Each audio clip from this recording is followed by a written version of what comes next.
السلام عليكم، معكم عبد الرحمن الحزمي. اليوم بشرح طريقة إضافة المؤثرات الصوتية في برنامج اي موف.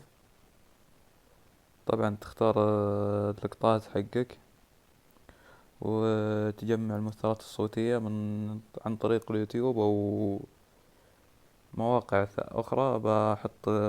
بحطها في الديسكريبشن.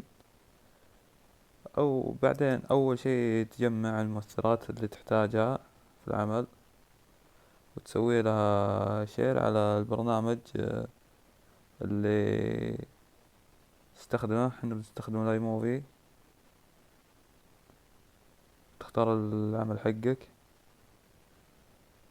طبعا تخلي المقطع حر، وتقص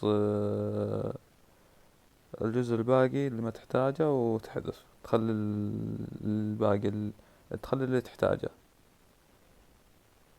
واذا حاب مثلا تضيف موسيقى او شي ثاني بنفس الطريقة، بس انك تخلي كذا نفس العمل،